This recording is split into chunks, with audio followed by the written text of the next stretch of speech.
For more than a decade, Saturdays and Illegal Curve have been synonymous with one another. With insight, analysis, and interviews regarding the Winnipeg Jets, the Manitoba Moose, and all around the NHL, here are Dave Manouk, Ezra Ginsburg, and your host, Drew Mandel. The Illegal Curve Hockey Show starts now. Always a smooth operation here with us at Illegal Curve. At first we were late. Some of us were late. Then StreamYard didn't work. But nonetheless, I can say good morning, Winnipeg. Good morning, Manitoba. And for all those joining us live this morning on our YouTube channel and all of our social media platforms, we say good morning, universe, and welcome to the Illegal Curve Hockey Show. With Drew Mandel, with Ezra Ginsburg, I'm your host, with Dave Manouk. I'm like, hello. Ginsburg. I introduced myself there, sorry. With Dave Manouk, with Ezra Ginsburg, I'm your host, Drew Mandel, here for the next couple of hours to talk about the Winnipeg Jets, the Stanley Cup Final, which might end as early as tonight. Everything going on in the hockey world, and it's about to get very, very busy. So we're pleased that you're able to join us on this Saturday morning to chat all about it. We should talk about the Jets' new assistant and associate coaches. Oh, wait. Yes, they haven't announced those yet. Something else on the list of things to be waiting on and see when that announcement is coming down. We haven't seen that yet at all. A little surprised that it hasn't happened yet, given, it seemed like the Jets were putting a priority and in getting that done. But I'm not that concerned about that. That isn't something that is a glaring red flag or a front burner issue for me, Dave. And the only quick note I'll add is that for folks, a lot of folks are keyed in on Todd Nelson, the head coach of the Hershey Bears, and he and his Bears advanced on Wednesday or Thursday to the Calder Cup final. So if they are hoping that he'll become the new associate coach, which seems like there's a lot of speculation with respect to that, that they'll have to wait a few more, probably another week and a half. There you go. Is it commonplace? And I'll be honest, I don't know the answer to this. Is it commonplace for the AHL to finish after the NHL? In the last couple of years, do you remember anecdotally if it has been or not? I feel like it's right around. It's usually within a week of each other, I would say. And the reality is, guys, like we just mentioned it, Drew did. The associate and assistant coaches are going to be named in the next few weeks. That's not what I'm concerned about. I'm concerned about that we haven't heard anything from the Winnipeg. Like we're not even getting crumbs, guys, in terms of any signings or anything that's imminent, right? Like we have no idea. The Jets could be losing 2 of their top 6 forwards, and they could be losing 2 of their top 4 defensemen to free agency, right? Like that's what I'm more concerned about here. This Jets roster could look very different than it did after they were eliminated by the Colorado Avalanche. There was nothing this week. And when I say crumbs, I mean like there weren't even tiny crumbs that have been left to us that have indicated whether the Jets are going to sign Monahan or DeMello or anybody. Well, let me bring something forward that, Dave, you flagged it for me, and I'll be honest, I missed it entirely until you alerted me to this. It's on illegalcurve.com. It was in one of the most recent morning papers, maybe from a couple days ago at this point. It's Paulie Edmonds, our good friend, Winnipeg Jets broadcaster. Everyone knows who Paul is. His recent article on the Global News website, talking where, and I want to just, I want to read this verbatim. He talks about the Jets offseason and things of that nature. In particular, the status of defenseman Dylan DeMello and Brendan Dillon and centerman Sean Monahan are of primary interest. Okay, no surprise so far. As we understand it, so this is Paul speaking, as we understand it, or Paul writing, all 3 have been tabled contract extensions, meaning the Jets would like to retain them. But thus far, nobody has signed, and one questions whether anyone is talking as the July deadline nears. So to me, the newsy part of that is that contract extensions for the 3 of them have been tabled. Because that, to me, is, I'm not surprised about DeMello. I'm not surprised about Monahan. I am a little surprised about Brendan Dillon, but the fact that those contract extensions have been presented or that they've been tabled is what I would describe as something that otherwise hasn't been reported, at least far and wide. And Paul pretty tied in. He knows what he's talking about, given his close ties to the organization and the fact he works for the organization, basically. So to me, that was a little bit of a newsy paragraph, sort of buried 6 paragraphs deep in an article that he wrote on the Global News website. So your thoughts, I guess, first of all, guys, on that paragraph from Paulie and the maybe any ramifications thereof. Yeah, it's not surprising. Maybe, like you said, Drew, Dillon is the only surprising one. I hope that they have been tabling offers to Dylan DeMello and Sean Monahan, guys, unless Chevy hasn't really been doing much, all due respect. Like, what has Chevy been doing since the Jets were eliminated from the Stanley Cup playoffs, right? Like, that's what you expect him to be doing. The counter to that is, like Drew, what has any team been doing, really? There's no contract, right? Well, signing players, right? Carolina, Jalen Chatfield, like that's what you could be doing.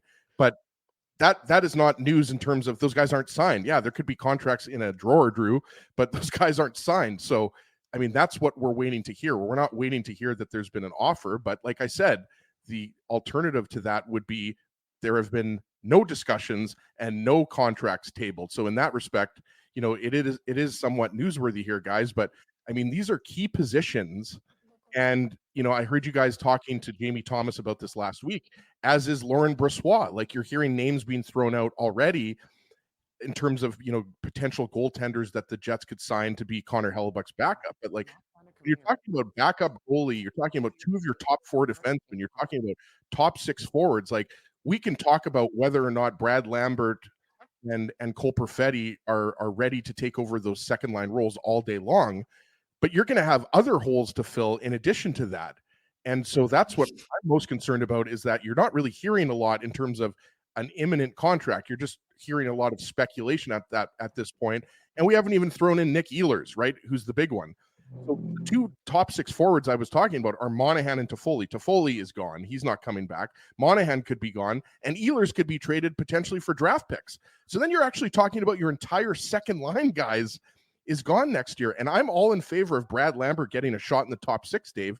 But all I'm saying is, you know, as a Jets fan, you do have to be a little bit concerned that, I mean, there's some key free agents that we're just not sure if the Jets are going to be signing.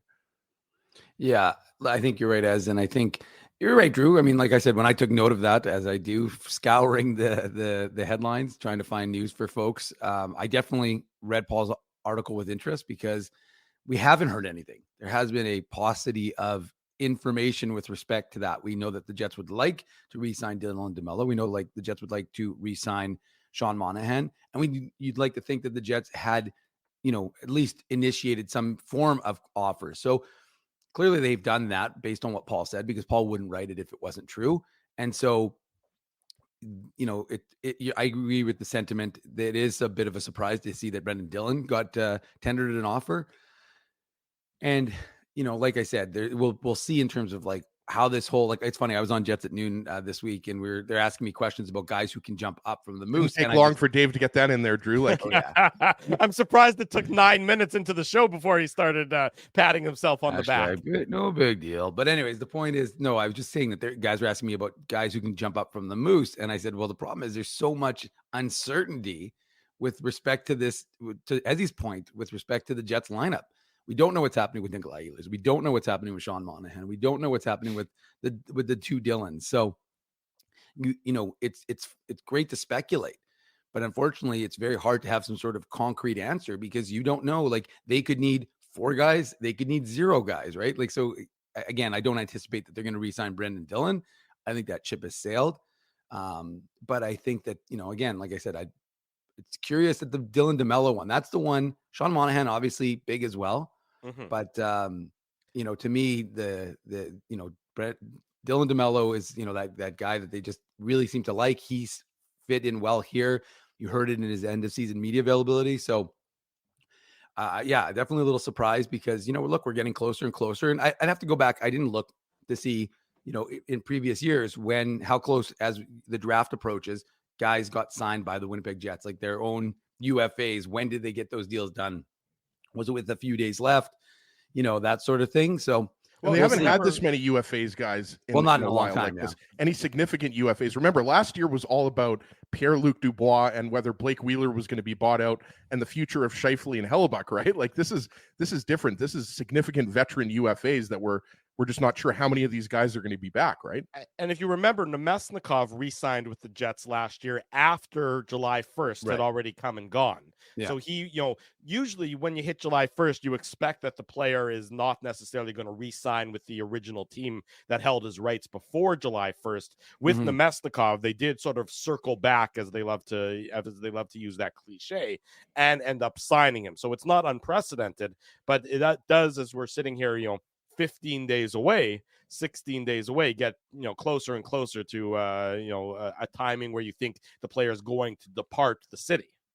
Right. And another thing I wanted to bring up too is like I still think of the 4 UFAs that we're talking about. I mean, it's more like 3 because Toffoli would be the other one. Brossoit is in there if you want to say 5 UFAs, but the key ones I think that we're uncertain about are Sean Monahan, Dylan DeMello, and I guess Brendan Dillon. So maybe there's only 2, but really 2, DeMello and Monahan. Mhm. I do agree with Jamie Thomas, and obviously Jamie Thomas is much more connected to the organization than any 3 of us are. And I still think there's a good chance DeMello re-signs, but the closer we get to July 1st, guys, I don't know, a guy like Sean Monahan, I mean, he has to be looking at this like, this could be a big payday for him on a 3-year, 4-year, 5-year deal. And I think, look, it's not a secret what he did with the Jets, right? He fit in really nicely. He was good on the power play. He's a good face-off guy. So I'm not sure, but I mean, having said that, I thought DeMello was a lock to be re-signed, and we haven't heard anything yet. But I agree with the chat. I mean, I don't want to get too excited. We still, have 2.5 weeks before July 1st. So there's still a lot of time here for the Jets to sign DeMello. But same thing with DeMello. He's got to be looking at it like this could be his, big payday of his career too. The DeMello one to me is the most surprising, because I mean, admittedly, he knows the situation. He can see where the Jets are at on the right side of their defense, and he knows that he's got a fair bit of leverage. You're about to hit free agency, you have leverage. Let's say he wants to sign in Winnipeg, and for argument's sake, we have no reason to believe he doesn't. He also can see the Jets' right side of the defense and have extra leverage on that front as well. So this is an area where the player, and that's what free agency does. Free agency gives leverage to the player. The teams and the organizations have leverage for so many years that once, and this isn't the first time Dylan DeMello is eligible for unrestricted free agency. Remember, he re-signed in Winnipeg after the Jets acquired him from Ottawa 3 years ago. And he sort of, and it was a reasonable contract at a reasonable price. And I think his value to the organization and probably his value around the league has only elevated since then. And Drew, I have a question. Would you give DeMello 5 years, $5 million a year? No, I wouldn't. Because it seems like he's closer to 5 million than 4 million, right? We talked about it. I think that was 3 weeks ago. I mean, it seems like that's the type of number he's looking for, though. That's four years, 20 million, Dave, that type of thing. $5 million a year for a guy who, look, he doesn't provide what he provides to the Jets is extremely important. Don't get me wrong. He's a key member of that back end next to Josh Morrissey. But I think I wouldn't think you're going to go more than 4 years with him, because 4 years also coincides with when Morrissey hits free agency. Morrissey's got 4 years left on his deal. So I think you're looking at max 4 years. And I don't know if I'd go up to 5 million for him. That's too much. I think you're looking, if you could get it done 4 by 4, and that's even probably a little bit more than you want to pay. That's a good raise for Dylan DeMello. I believe he was making 3 this past year, if I'm not mistaken. Let me pull up Cap Friendly right now. I think you're right. It was around 3. Yeah, that's what when he signed here. He signed 4 years, $3 million a season. So if and that's when he was younger and everything else. So he's certainly getting, not that he's old by any stretch. He's 31. DeMello is 31. Yeah. Am I right? Yeah, 31. So 4 times 4, I'm going to guess. Well, since we always like to do this game, I'm going to go, if the Jets get him, it'll be like 4.6 or 4.5. I do think it's going to be, look, I think it's closer to 5 than it is. I looked at the Evolving Hockey projection. They had him at 4.89.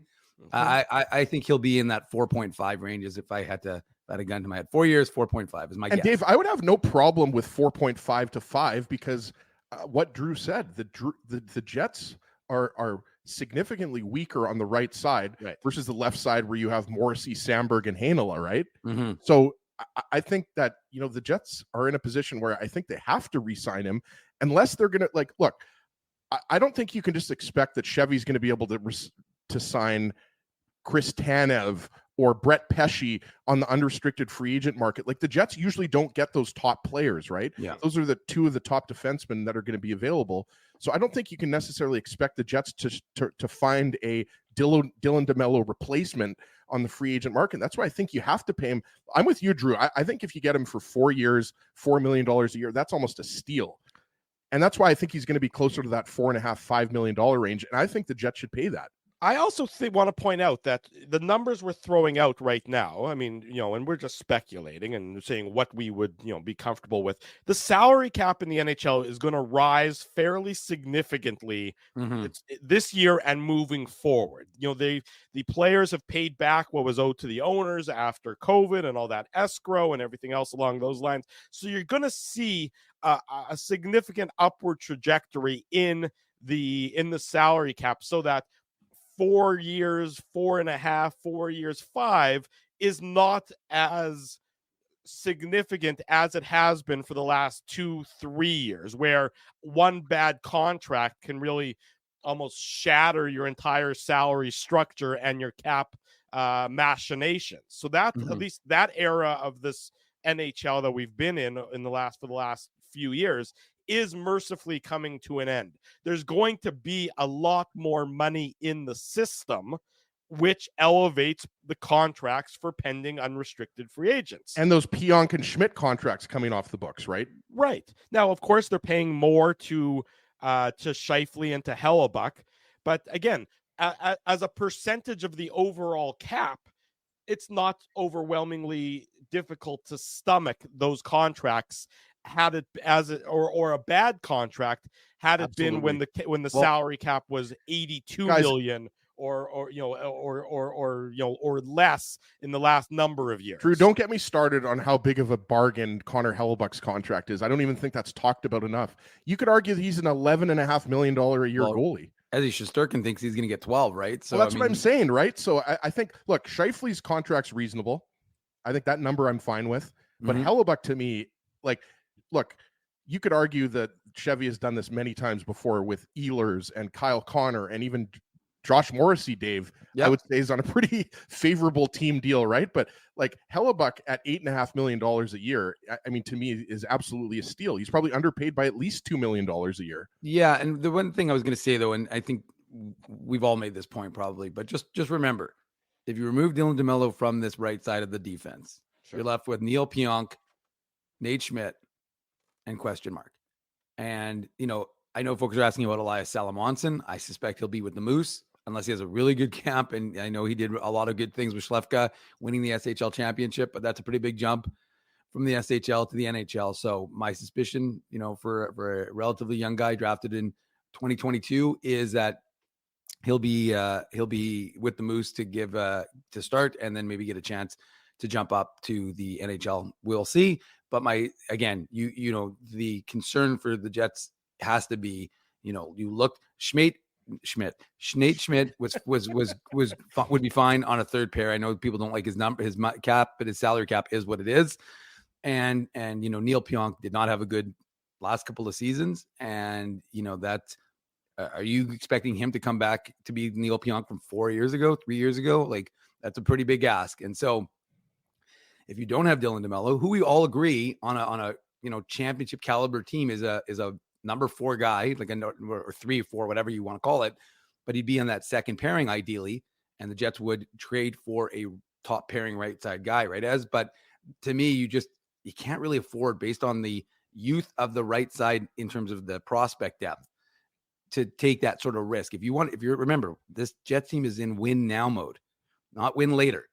And so to me, this is where you need to have those really solid veterans, and you need someone who's going to, again, pair well with Josh Morrissey. And then you have the Dylan DeMello pairing, I think, with Dylan Sandberg. And we all talk about Dylan Sandberg, how he's ready to maybe take in a more elevated role, similar style to Brendan Dillon, not as offensive, but, significantly younger, significantly cheaper, and maybe allows you to retain Sean Monahan, Dylan DeMello, acquire that right side guy. We'll see. But that to me is why you have to say, of the three, I think Dylan DeMello right now is probably the most important, just because I know there's a lot of question marks about the 2C right now, even though you think there's guys who could maybe fill that role, maybe not as well as Sean Monahan did last year. But ultimately, I think right now, if you ask me about the three, you got to go with Dylan DeMello, and because you need to shore up that right side of the defense. I want to say just one thing, Drew. I listened to the whole show last week, even though I wasn't on it, and I thought the question you asked to Jamie Thomas. The show was superior, I have to say. Oh, absolutely, it was. You got rid of the dead weight, right, Drew? So, I mean, when Dave asked Jamie though about Gabe Vilardi as the second line center, I mean, that's something that hasn't been talked about a lot, right? Like, obviously, Cole Perfetti started last year as the second line center, but it's pretty clear, guys. I think all three of us, and I think most people in the chat and listening on the podcast will agree. I mean, the Jets like Perfetti, at least in the short term, on the wing, right? It's always a possibility, but it seems like he's a winger. It seems like he's a winger at the NHL level for now, right? Like we could see, 2 years from now or 3 years from now. I mean, you forget Perfetti's still in his early 20s, right? But I think, with Gabe Vilardi, with Brad Lambert, even throw in Vlad Nemesnikov, even though I don't think he's a permanent solution at second line center. I mean, the Jets have a lot more options at 2C than they do with their top pairing or second pairing right side defenseman, right? That's why I think a lot of Jets fans are hoping that the team's going to be able to sign DeMello, but I mean, there always is the chance that he's going to test free agency, and you can't blame him, right? Yeah, you absolutely can't. I want to just highlight one comment here. We're going to go commercial free in the first hour because we started late. So we'll go commercial free. We'll bring in Ross Levitan. We'll bring him in for this part of the conversation. Ross Levitan, CJOB Sports 680 CJOB. Ross, good morning. I just want to highlight this comment because it came up on the chat section. I thought it was timing is everything in life, as they say. 37, Connor Hellebuyck hit free agency at the wrong time, right after Vegas won the Stanley Cup, because the theory was you don't have to pay top goalies. Imagine had this been last year, what we're seeing Sergei Bobrovsky doing, and think about it, the NHL, it's a copycat league. Well, of course you need a number one goaltender. You have to pay a big number one goaltender to win the Stanley Cup. Imagine what Hellebuck's market would be right now if he was hitting free agency this summer as opposed to last summer, or had he not signed with the Jets. He would be, as you said, as he was Shesterkin, looking for maybe 12, 13, 14 million dollars when he hits free agency with New York. So timing is everything in life, and probably Hellebuyck is maybe ruining a little bit. Not that you rue that much when you're still getting paid what he's getting paid, but that the timing was that the goaltending market was a little depreciated. Whereas right now, with what Bobrovsky's doing for the Panthers, it's maybe getting a little bit more attention. With that, Ross, good morning. How are you? Just wanted to highlight that. Yeah, I'm doing fantastic. And if we're going to go into this La La Land scenario,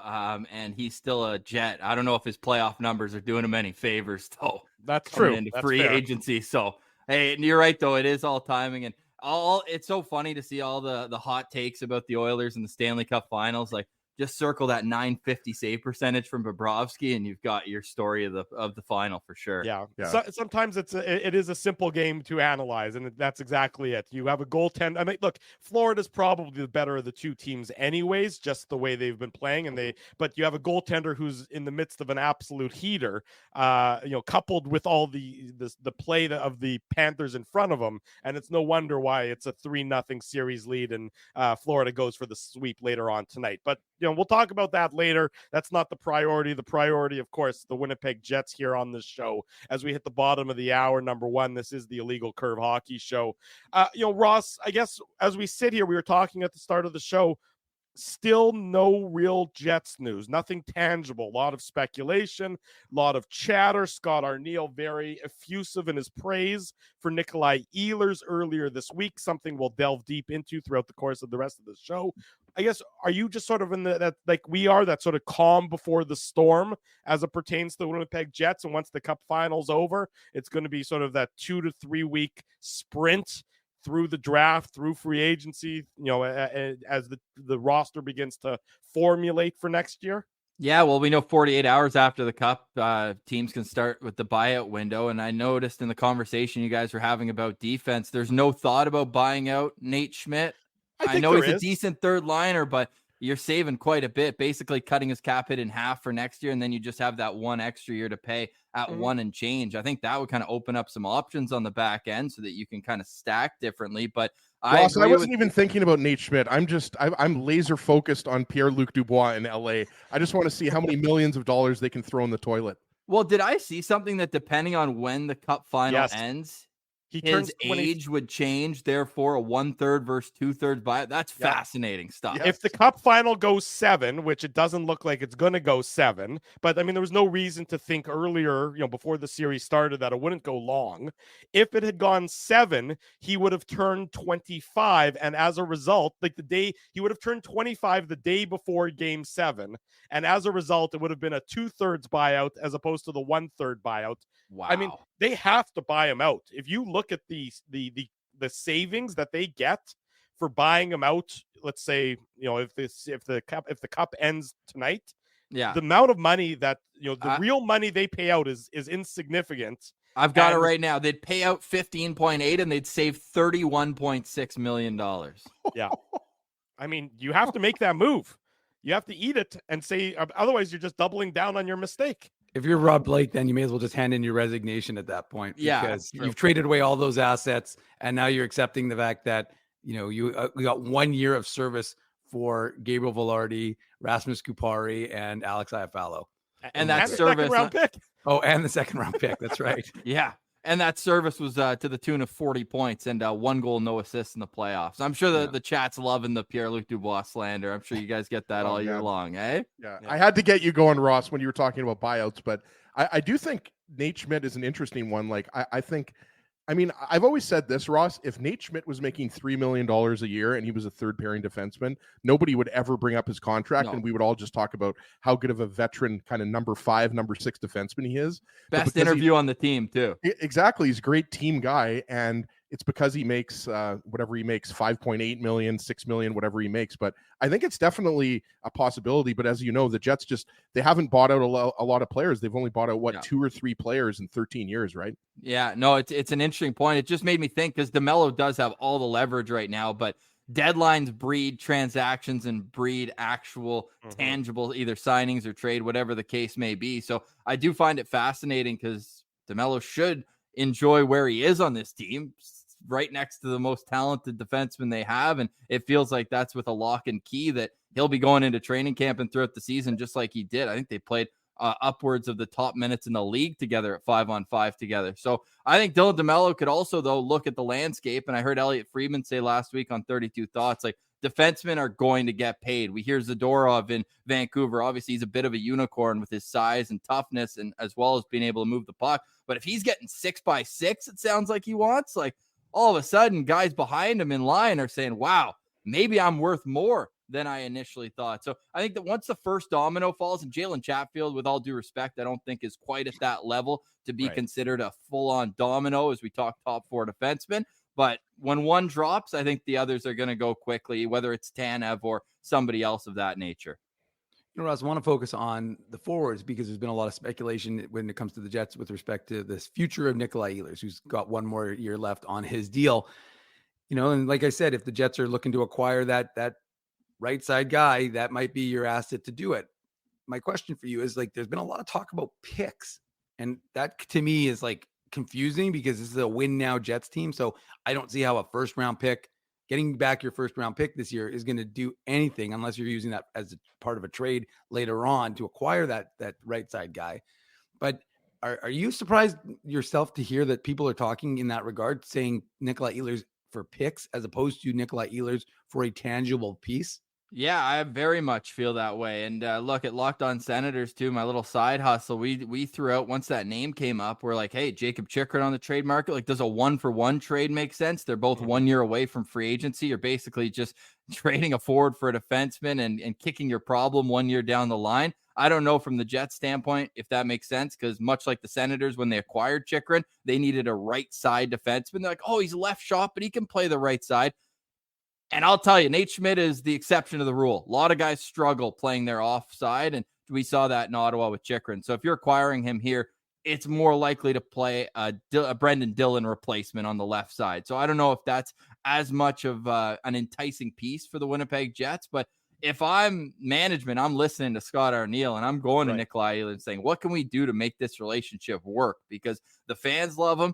The team clearly is better when he's in the lineup and on the ice. And it just felt like it was almost like he's just always the first guy to get tossed out of the top six whenever things weren't going well, or have his minutes reduced a little bit. And I just think that he's the type of guy who has to be able to play through making some mistakes. And we hear the name Marty Nakash coming up from Carolina. If that's a trade option, he's the same type of player. You're going to have the same frustrations if you're a head coach. Right. But then at the end of the night, you can be like, he had a couple of giveaways. But he had 1+1.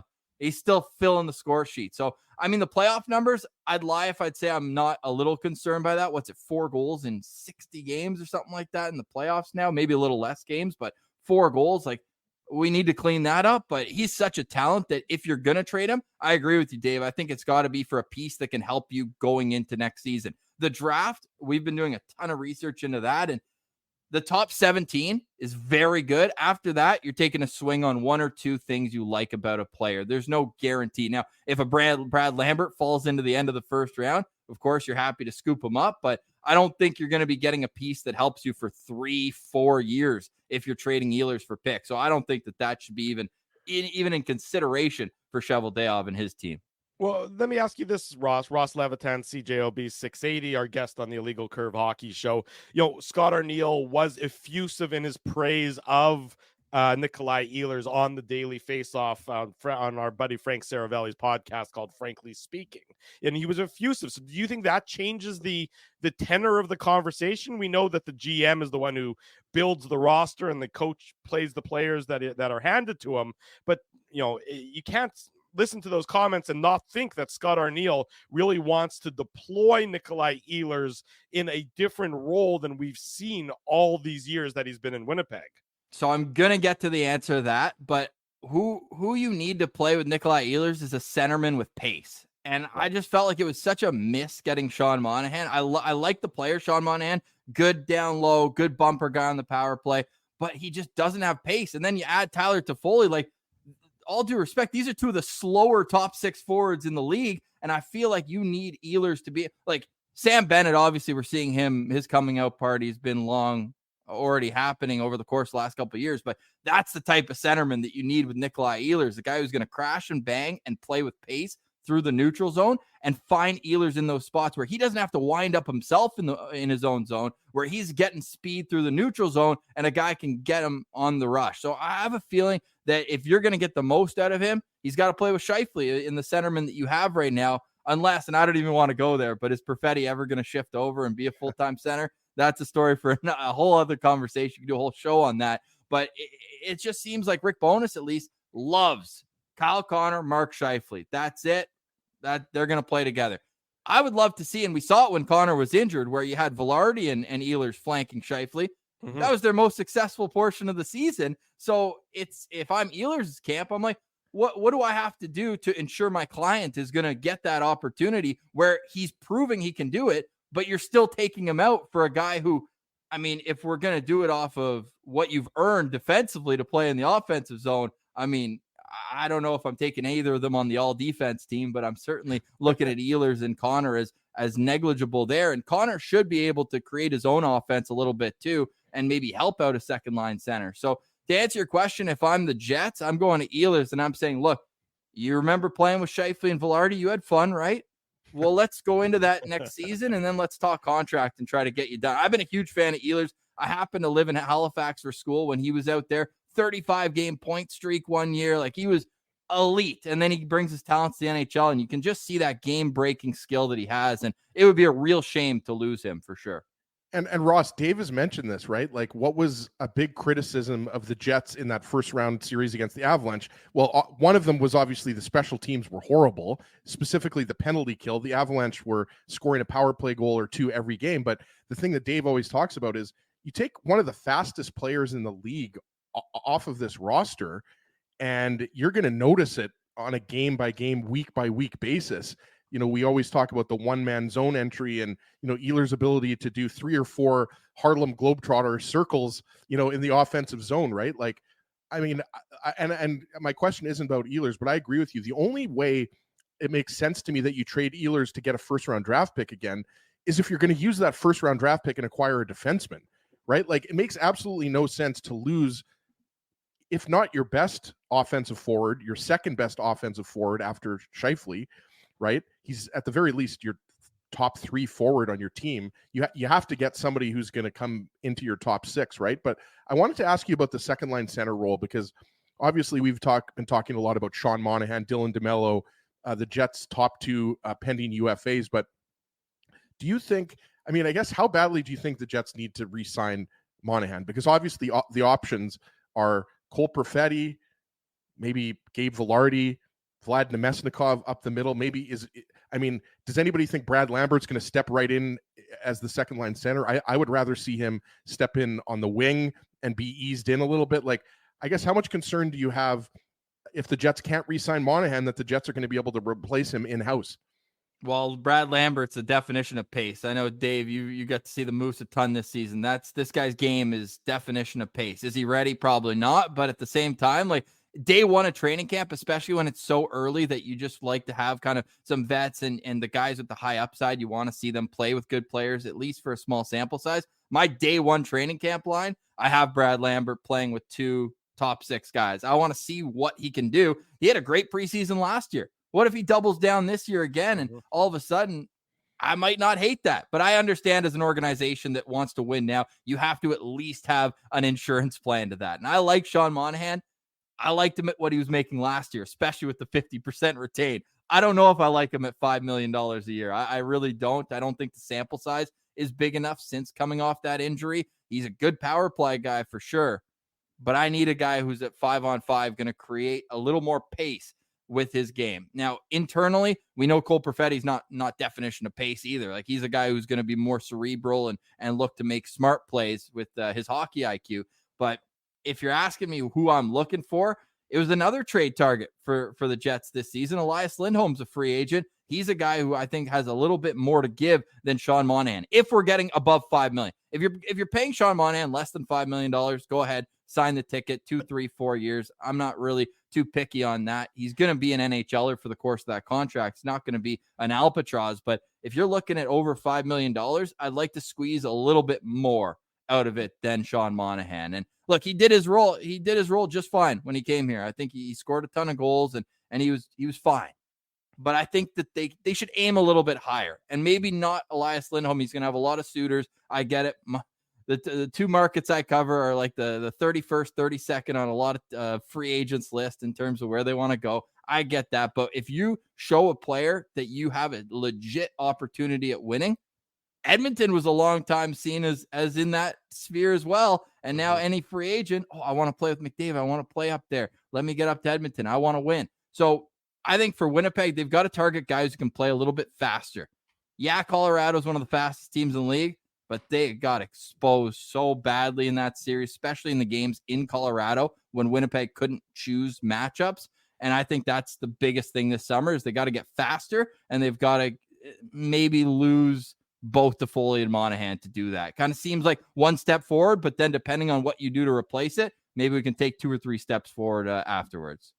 Well, Ross, it's interesting because one of the things in that conversation with Frank that Scott O'Neill said was you got to build through youth, referencing what Dallas has done with guys like Wyatt Johnson and Logan Stankoven.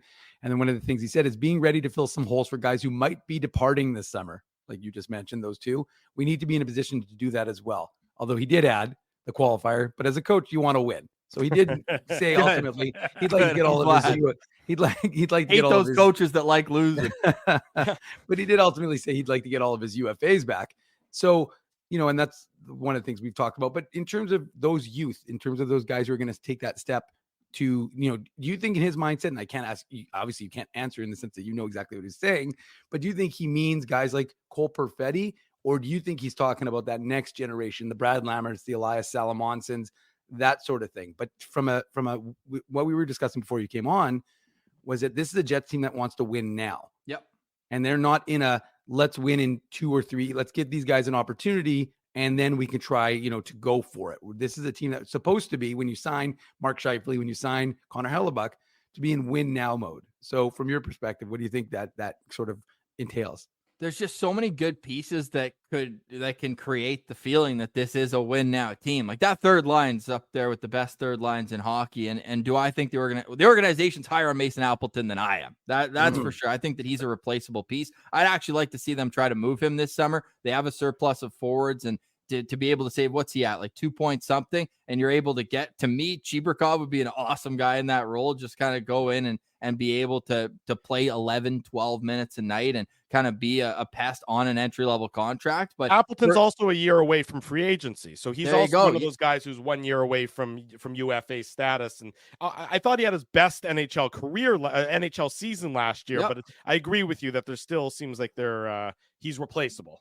Because you look at it, like Lowry's 3.25 and Niederreiter's 4. Like right now, that's a $10 million third line. And if you're looking at the teams in the Stanley Cup final, I don't even think they're at $6 million, $7 million on their third line. Like Anton Lundell's the third line center for the Panthers. He's obviously a ton of talent. I think he went like one pick after or before Perfetti. It was right around that range, in the 2020 draft. But obviously he's insulated there with Barkov just being one of the best players in the National Hockey League. But I just think that there's too many NHL forwards, and that they can parlay that into either more cap space to fit. I don't want to say fix, but figure out the defense, because obviously those pending UFAs are huge holes, not only on the ice. I think an underrated part of this is like both Brendan Dillon and Dylan DeMello seem like leaders in the locker room, and that's a big chunk to take out of a D-corps that just won the Jennings. And as much as it's a goaltending award, it's a team defense award. And I think that the Jets should re-sign at least Dylan DeMello. I understand Dylan Sandberg probably ready for a top 4 role. I really liked what I saw from his mobility, and I'd like to see him with a little more like meanness. Like if he could kind of watch a little Brendan Dillon tape and kind of close out guys a little bit harder, sure. But I think he's the makings of a top 4 defenseman. So for me, if I'm looking at what we can do to get this thing, I don't want to say on track either. I got to watch my words, because it was a successful season, but that series and you look at the playoffs and it is a different game. So what are going to be playoff type players? Like, is it Dakota Joshua going to really make that much of a difference? He's going to get paid this summer. But if you could maybe get one of those middle 6 forwards off of the free agency market and lose 2 of those, so you're saving that extra $2-3 million. I just think you need to invest in the back end, whether it's trade, free agency. The Jets need to invest at least 8 of their $13 million in cap space. I think should be going to the back end.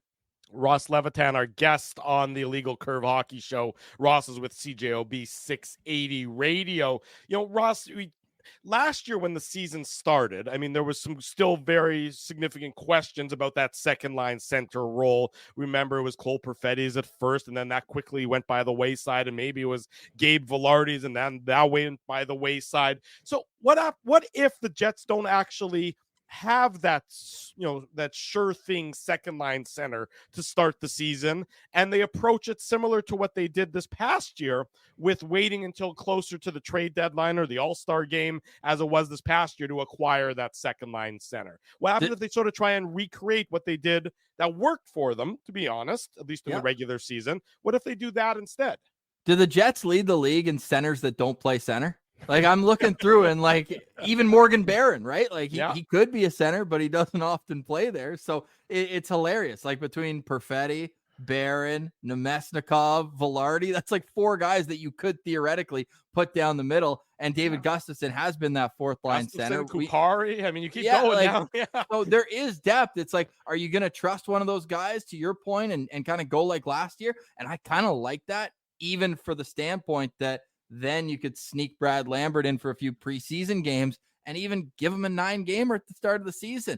I don't know, because he played in the AHL. I'm not sure how that would affect his contract, whether you can still. And it does. There's no, you can't pull a year in the contract. Once you're AHL, your contract. Then you're running. Okay. Yeah. Well, hey, time's ticking then until he's off that entry level. I thought he looked awesome, albeit in just 1 game, but I'm a huge fan of his. I've done almost a 180 on him. I had questions of him into his draft year. It's just such a strange year, not to kind of rehash it, but playing overseas, I wanted to see him in the CHL. He comes over and sure enough, dominates there. And the rest is history, making his mark in the AHL right away. But it just gives you that leeway. And then not to get too far ahead, but next spring, you're looking at Rucker McGroarty as a guy who could jump in and be another forward depth. I just liked where they are at forward, and I almost like it too much. So when it comes to second line center, yeah, if you can get a Lindholm, like I mentioned, that would be great. I don't think Scheifele's like in that Barkov McDavid tier, and that's a very tough tier to get to. There's not a whole lot of guys who are invited to those clubs. But when you look at the defense, I keep coming back to, it's the glaring weakness of this team. And sure, special teams, I think probably more so is the X's and O's versus the player personnel. A lot of good penalty killers in a vacuum on this team. They just went up against a historically good power play, but unfortunately in the Western Conference, there's multiple teams that can kill you on the power play. We saw Vegas do it last year. You got Colorado, Edmonton, all these teams. You're going to have an elite penalty kill to even stay up with them. So am I maybe targeting a guy that can be a bottom six guy who can help out there? Like Anthony Duclair, I think would be a really good guy. Anyone who brings speed and some other attribute, I would be looking at this summer, but for minimal cost, because the back end's glaring, guys. Like I don't know if Ehlers is really going to get, I don't know if he's going to be worth it in the fans' eyes. Whatever trade comes back, like you think of the trade where Neil Pionk comes in, it would almost feel like that, I think, where people are like, okay, we got a top four guy, but is he going to push us over the edge? And I think they need a guy who can really make a difference on the back end. And it's either going to suck seeing Ehlers go to try to get that, or you might have to overpay in free agency, which is why kind of like my thesis here is that you have to move money off the books up front to allow yourself the flexibility that you're able to maybe even overpay a guy on the back end, because without either replacing Brendan Dillon and Dylan DeMello, or even signing one and adding another to upgrade, I don't know if we're any different than we were going into last season. And just to bring it back full circle, that's why, off the top of the show, Drew was mentioning that, he was surprised that Scott Arniel hasn't named his assistant or associate coaches. Like, I'm not worried about that at all. Scott's going to find a couple of really good coaches. What I'm concerned about is that you could have a completely different second line, and you could lose two of your top four defensemen next year, right? And obviously, I'm not talking about Neil Pionk. I'm talking about DeMello and Dillon, right? The two Dillons. So, I mean, that's what I'm more concerned about, because like you said, and Dave has been making this point for weeks now, I think the reason why, an Ehlers for a top pairing defenseman makes so much sense is because it takes pressure off of DeMello, right? Then you could potentially have a Dylan Samberg, Dylan DeMello second pair, and then you've got Josh Morrissey and, for lack of a better, like throw in Chris Tanev or Brandon Montour or some of those guys that are going to be available. Now, I don't know. No chance. Well, I don't know. What you're saying. I mean, it's highly unlikely the Jets get one of those top two free agent defensemen.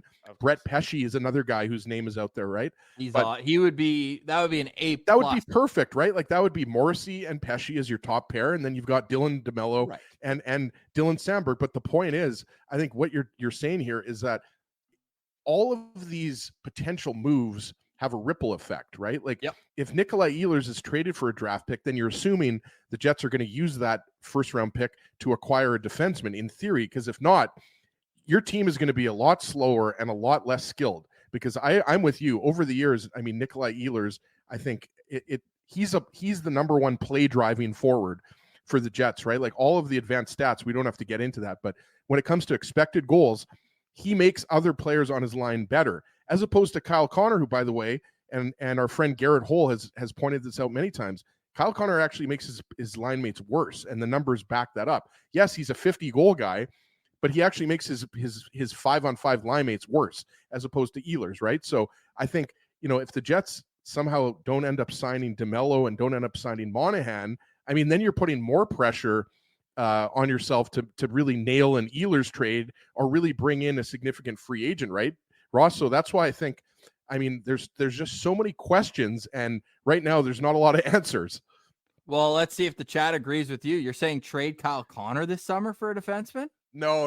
I don't know. That's what I heard. That's what I heard there. I think I have time for that argument, though. I don't think that's so out there. That was Ross throwing me under the bus there. Yeah, but not to defend Ezzy, because I frankly don't like ever defending Ezzy.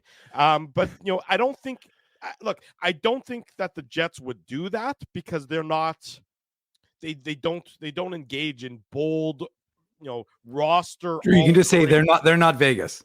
Yeah, they're not Vegas. That's right. They're not Vegas. And he's got 2 years left on his contract as Right. opposed to 1, right? So I don't think that it's an unreasonable thought that the team should explore, given that, to Ezzy's point, what he contributes offensively, he is also that big of a drawback or worse defensively. And If it almost gets to the point where if his reputation around the league is still this elite number one line player, but if everyone who watches him every night here, the management team and so on and so forth, with the analytics, it's a little harder to pull wool over other teams' heads like that. But if you can get a guy who just loves him and is like, hey, we put him on our team, and frankly, if he gets traded to certain teams, he could score 50 again, and Jets fans would have to be okay with that.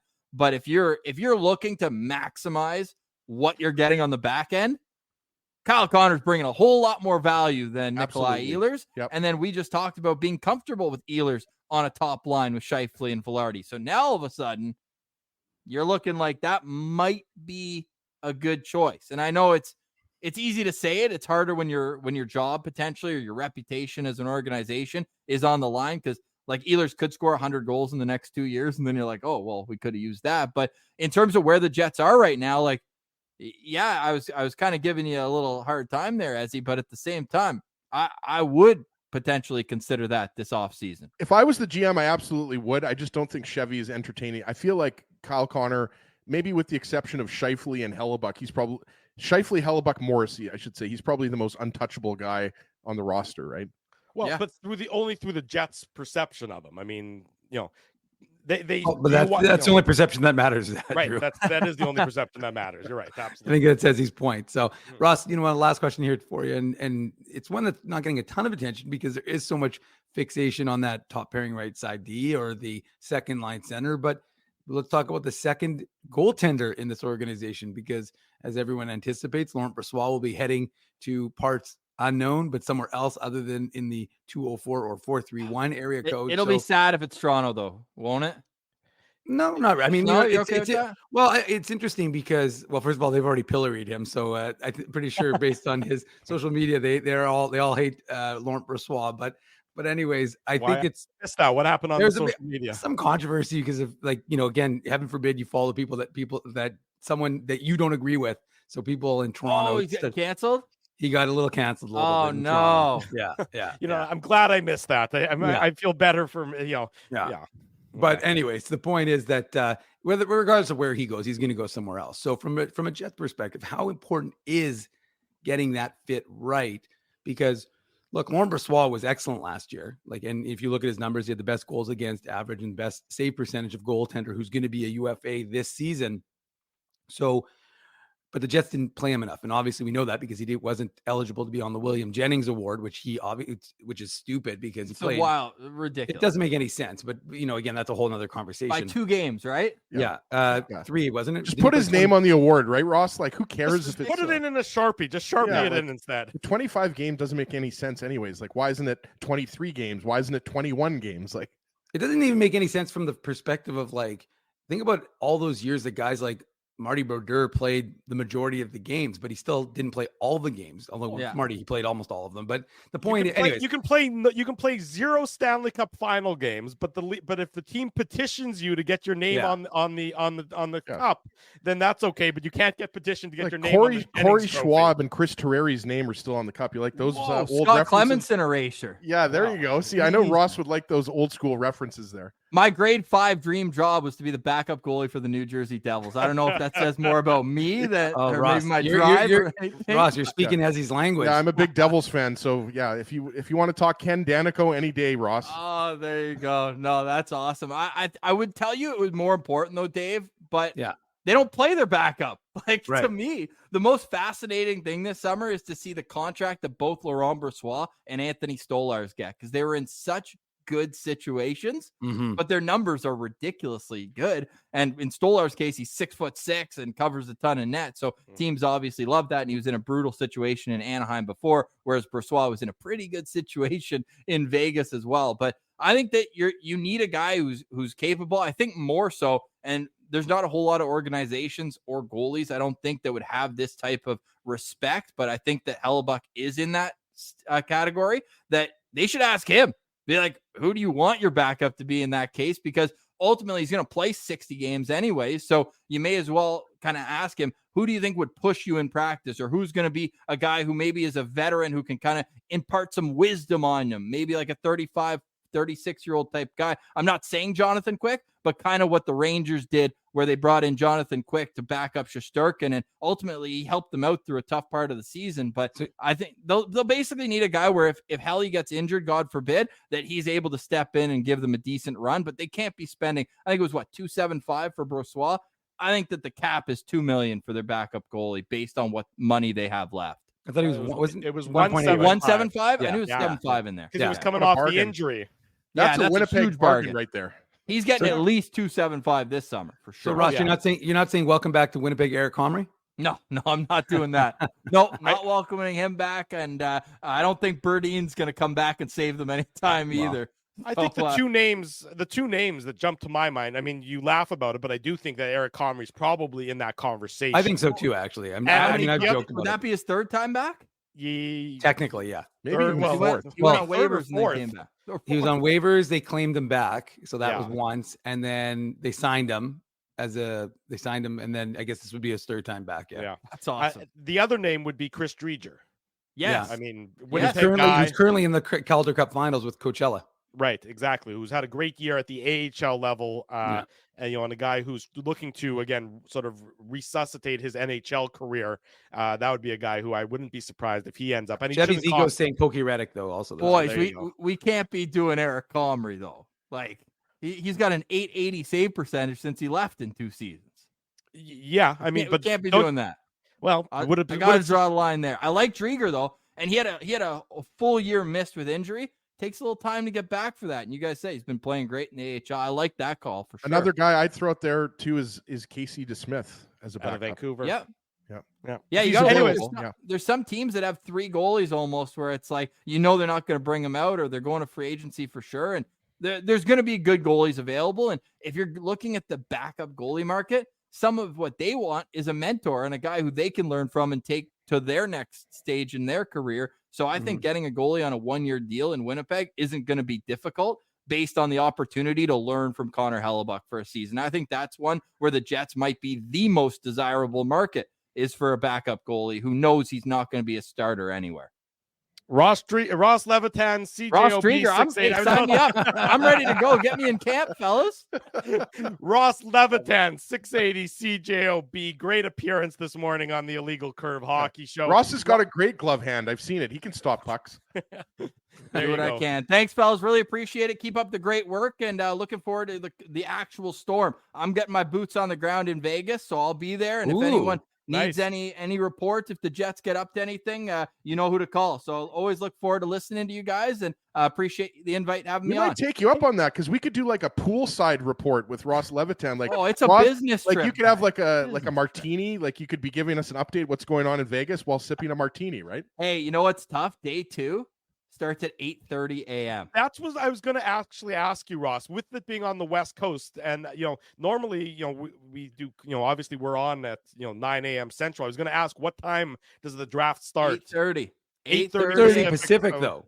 No, 8:30 Pacific. That's right. Pacific. Oh, okay. That's day 2 a.m. I think Right. it's got to be like an 8 p.m. Friday night. Yeah, I yeah, know yeah, they're that's doing the fine. award. The awards are at 4 p.m. Pacific on Thursday, but I think for the actual draft, it's going to be 7 or 8 o'clock, and it's like a 3-hour event. But the Sphere is going to be awesome. I heard Yeah. it's going to be a complete gong show for like the interviews and the photos after. They put them through the car wash after they get Mhm. picked. Mhm. Apparently, they have zero infrastructure for that at the Yeah. Sphere, so it's going to be interesting. But I mean, There's no suite or visually, anything. my Like, favorite is visually, it's going to be amazing on TV, and people will be like, "Oh, I'd love to go to the draft next year," and then they'll find out that it's being decentralized Right. and it's going to be completely different. And Ross, is it But the, only, true?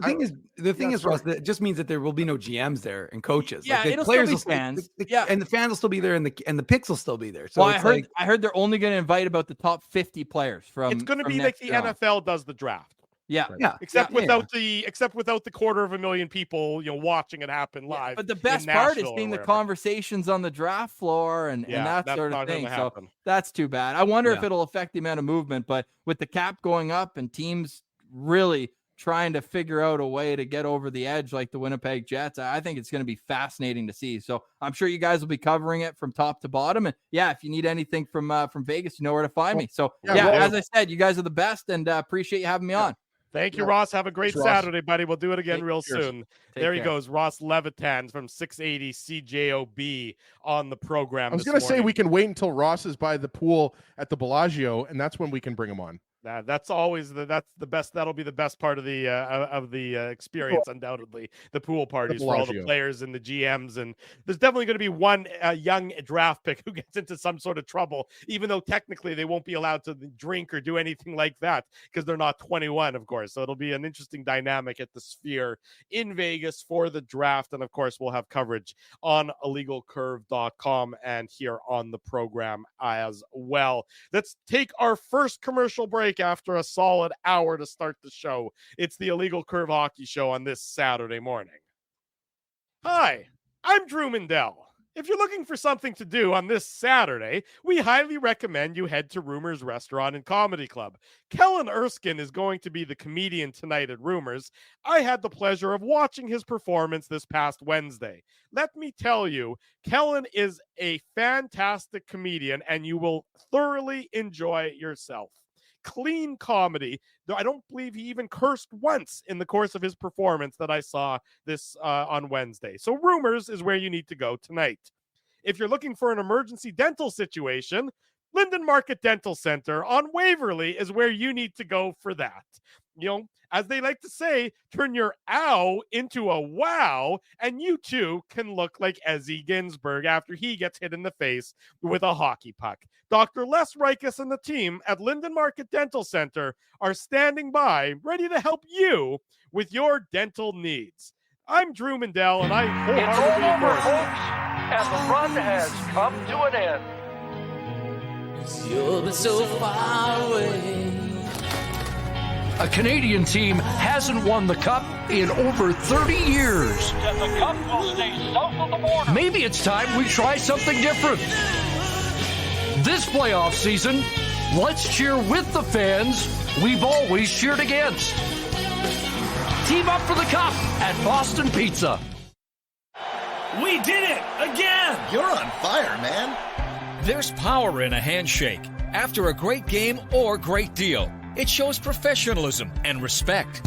Two qualities Zappia Group Realty take pride in. You don't build a business where 95% of your clients are referred by others without honesty, integrity, and total dedication to client satisfaction. To sell your home for more in less time, shake hands with Frank and Mauro Zappia of Zappia Group Realty. Get started at ZappiaGroup.com. Well, we're back. I have no clue what happened to all the audio. I think I should retire is what I think I'm going to do. I'm going to retire as a result of this because I have no The clue audio what worked happened. on a few of the commercials, Drew. It was just one of them that it didn't work. Yeah, if you have any idea why, you're a smarter man than I am. I have no clue whatsoever what happened. I didn't do anything unusual. I simply pressed one button. I got rid of the Rady commercial, which had been running for 3 weeks longer than it should have been, and somehow I managed to blow the entire system up. So clearly, I'm a technological whiz, is what we're finding out as per usual. You're the whiz.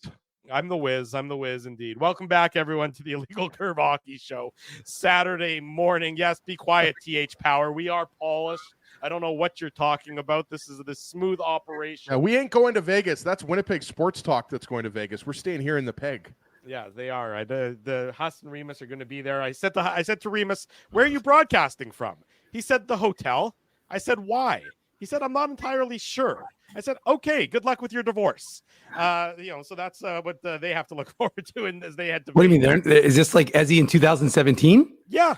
They're flying to Chicago to the equivalent of flying to Chicago to broadcast from a hotel. I'm like, there's hotels. Tell them to have fun. Tell them to have fun in Duluth at 12 o'clock in the morning till 6. But I don't think they broadcasted from the arena last year. I don't know. Your guess is as good as mine. I have no clue. No, they were at the arena. No. What are you talking about? Your guess is as good as mine. They came on our show, boys. Okay, well there you go. So I didn't do the draft show last year. You did, so I don't remember. I know exactly. I'm saying, but Remus and Huss were definitely at the draft when they came on with us. Okay, well, in any event, there you go. So we have that to look forward to. The draft coming up in a couple weeks' time. Adam Kimmelman from NHL.com going to join us at the bottom of the hour for more Jets talk and discussion about Jets prospects and things of that nature. Unless I see Adam is backstage now, so unless Adam wants to join us a couple minutes early. So, Adam, if you want to type into the chat if you're ready to join us now. He's ready to go. He's ready to go. Okay, there we go. We bring in from NHL.com. It's a chaotic day here. Adam was born ready. Hockey show. Adam, I got to tell you, Dave and Ezzy, who are regulars on this show, who are a part of this operation, show up 5 minutes late to the start of the broadcast. You show up 20 minutes early. So I think your dedication is the example that we need to follow moving forward. Well, I will say I came in just to be – I'm always a little bit paranoid something's not going to work. And, of course, my camera didn't work, so I had to reboot and reset everything. But I think I'm running good now. I did one of these yesterday, and the host had problems. So I'm always a little bit, I don't want to mess your show up. So if I got to show up early, I'm good with that. And if you're ready to go, we're happy to have you. So in that case, Adam Kimmelman from the NHL.com, our guest now on the Illegal Curve Hockey Show, talking about some of the upcoming draft prospects and some of the Jets players, previous draft picks to the Winnipeg Jets, who are right on the cusp of breaking through, who have caught your eye and some insights that you might have on them. And I want to start with the one who's sort of at the top of everyone's lips here in Winnipeg because of both the impressive year he had in Sweden and the fact that the Jets have a glaring weakness on the right side of their defense, and that's Elias Salomonsson. People here in Winnipeg are really excited about this young player and what he is, projected to bring to the Jets organization. Is he ready, Adam, from your perspective, to step into an NHL role? This is a player who's never played in North America, or does he still need that seasoning at the AHL level? Because the Jets do have that huge gap on the right side of their defense. Well, for sure. And I think a lot of that will work itself out in training camp naturally. Again, you're talking about a 19, 20-year-old player who, as you said, has never played in North America. And there is a significant jump, especially for a defenseman who, he's not going to come in and be a Zdeno Chara, a Shea Weber, sort of run a guy through the end boards kind of type player. You want him to be a little bit more offensive minded, and the space he has is going to be a lot less than what he's used to. So is there some transition time that he needs? Look, yes, while they might have a need at the NHL level for a right-handed shot, you might gain more by letting him spend some time in the American League. No prospect ever was hurt by spending too much time in the minor leagues, spending too much time getting ready, understanding the adjustment to going from Sweden or anywhere in Europe to the National Hockey League. It's a significant jump, especially for a teenage defenseman. So, if at training camp he shows he's ready, then absolutely, behind Neil Pionk, as you said, there is a gap between, what they have on the right side there. But at the same time, you want to make sure you don't rush the player and fail to maximize what he could give you.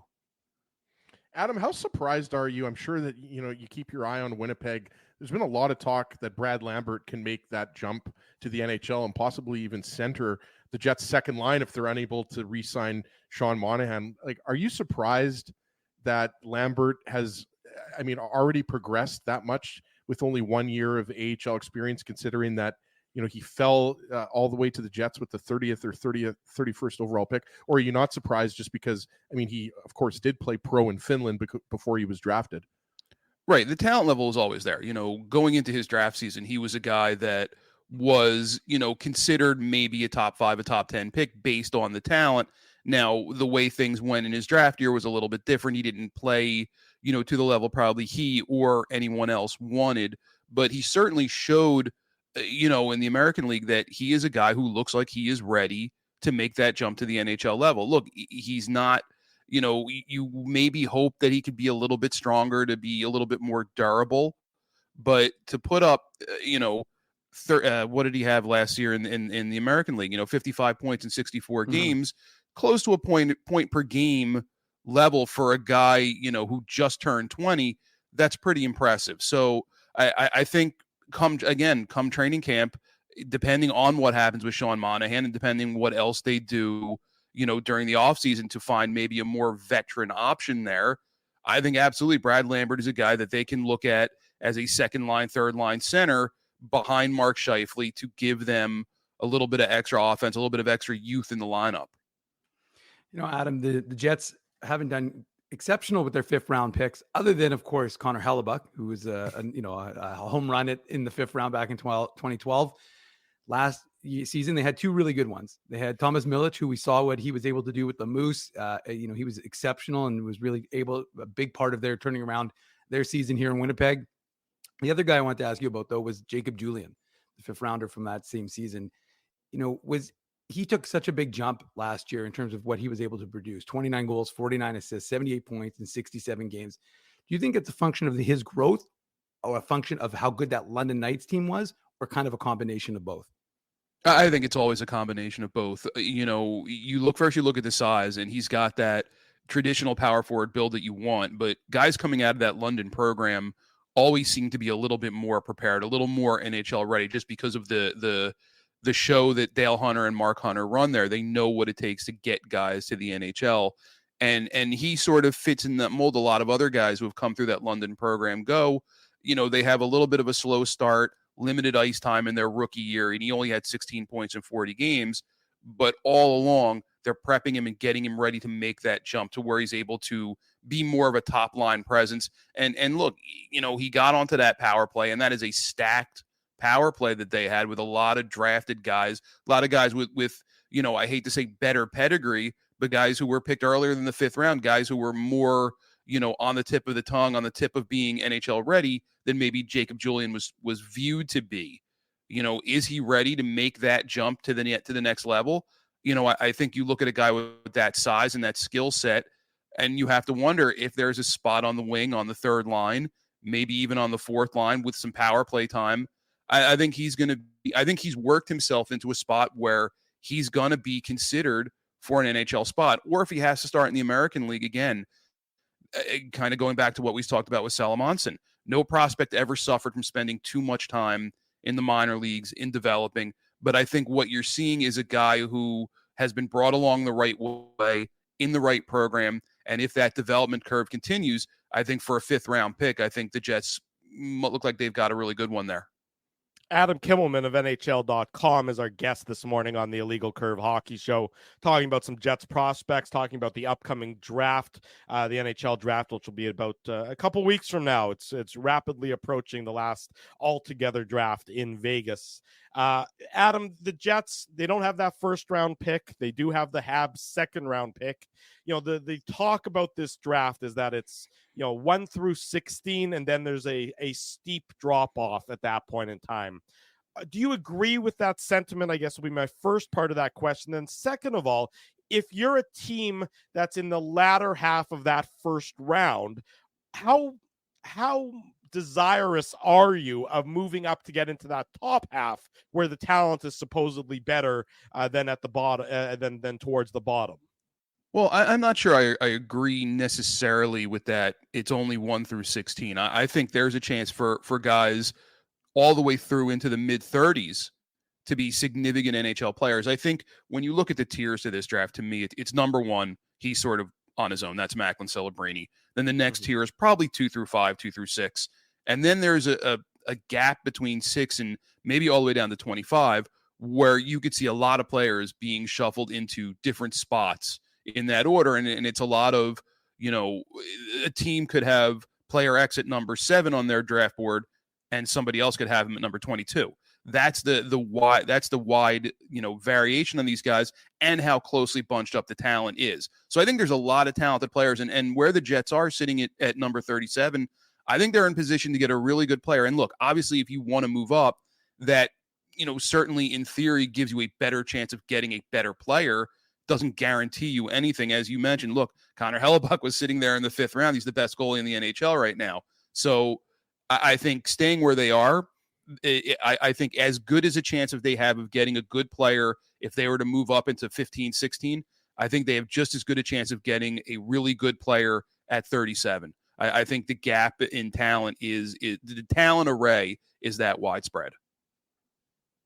Wanted to ask you about the top of the draft again, because you mentioned Macklin Celebrini. Everybody's known that for quite a long time, that he's going to go number one when the San Jose Sharks, when Mike Grier, they go up there, they're going to take him. And I saw your most recent mock draft, and you had the Russian defenseman going second and third, Levshunov and Silayev. And I wanted to ask you where you kind of think it gets the most unpredictable. Like, is it still going to be a little bit unpredictable in the top 3 or 4? Or is it until we get to, like, let's say pick number 5 at the Montreal Canadiens? I know there's a lot of Habs fans that like Caden Lindstrom, and then there's your colleague Mike Morial, he picked going to Montreal at number 5, or there's even talk about Tija Ginla going as high as maybe number 5 or number 6. But I guess a lot of people just think, I know I'm throwing a lot of questions at you here, Adam, but basically unpredictability of kind of that 2 to 5 slot, because I know that a lot of Flames fans are hoping, of course, that Tija Ginla, son of Jerome, goes number 9 to the Flames. I think, just to go back to the first part of your question, was I think the unpredictability starts at number 2. Okay. I'm sure the Blackhawks have an idea of what they're doing. I spoke to Kyle Davidson at the scouting combine, and he said, look, we're going through this. We don't have to make a decision until, about 8:15 Eastern on June 28th. Everybody knows who's going number 1.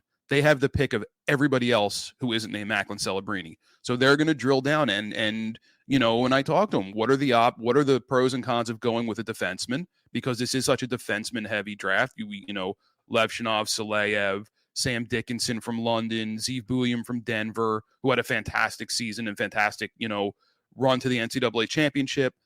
Zane Parekh and Saginaw. There's a lot of outstanding defensemen out there. They took Connor Bedard and Oliver Moore last year, so they sort of addressed the needs up front. Or do you look to find somebody for Bedard to play with? And is that an Ivan Demidov? Is that a Caden Lindstrom? So they're, in talking to Kyle, there's pros and cons both ways. They're going to take all the time they needed. They were at the combine. They met all the kids there. They were going down to Florida to see some of the Russian kids who didn't come to the combine, who were doing their own event down in Florida through Dan Milstein, the agent. So they have some decisions to make. And then I think the dominoes start falling after that, just because, Mike Morial and I were sort of in lockstep on 2 there. I don't know if the Blackhawks are, I don't know if they're reading my mock draft and saying, oh, all right, that's what we have to do. I'm hoping they're not, but they could still take Levshunov. To me, you build championships from the back end, and you have a chance to get Victor Celebrini, probably the most NHL ready player. I don't know if he's going to be in an NHL lineup next season. He might go back to Michigan State for another season. But to me, you look at the skill set, you look at the size, he looks like an NHL player already. If I had the chance to add that to my organization, I would. But they might see it differently. And geez, you go Connor Bedard, Caden Lindstrom, 1-2 as your top 2 centers. That's not a bad place to be either. Adam, it's always easy to look at the top, of the draft and get excited about those players. But from your perspective, who are some of the guys that are maybe, 2 second round, third round, fourth round guys, maybe diamonds in the rough, if you will, guys who are not going to be in the NHL next year, but are guys who have that big upside, that big potential to take a big step for a team? The guy I really look at and the guy I really like is Dean Letourneau. He seems to be one of these guys that it's really hard. Like, all right, so you look at him and he's 6'6" and he's 214 pounds and he skates fantastic. So that's all great. He had 127 points in 56 games, but he's playing for St. Andrews College in the Canadian Prep League. So you're wondering, is he just a big fish in a very small pond? Or is that projectable to where he's going to be an impact player in the NHL? And it's something that in talking to scouts, they really had to wrestle with, because the hope was he could get down to Sioux Falls in the United States League and sort of get better competition. Unfortunately, it didn't happen outside of 2 games during his Christmas break. Then he was going to go to Sioux Falls and play there all of next season. Well, that changed when Will Smith signed with San Jose. BC suddenly had an open spot. So now he's going to Boston College in the fall. So that'll be a huge jump in competition for him. But you look at the way he skates, you look at the size, he's a guy who, if you were willing to take a chance of a team that has multiple first-round draft picks, maybe if you're sitting there between 22, say, and 32 and saying, well, let's take a shot. We're not going to put him in our lineup. He's going to need at least 3 years of college just to kind of fill into his body and learn, how to handle things against upper level competition. But the reward is pretty significant for a guy that size who has some really interesting skills. So he's a guy that could go as high as 25. He could still be there maybe at 40. So I think, to me, he's a guy that I find really, really interesting. Adam Kimmelman, NHL.com, our guest on the Illegal Curve Hockey Show.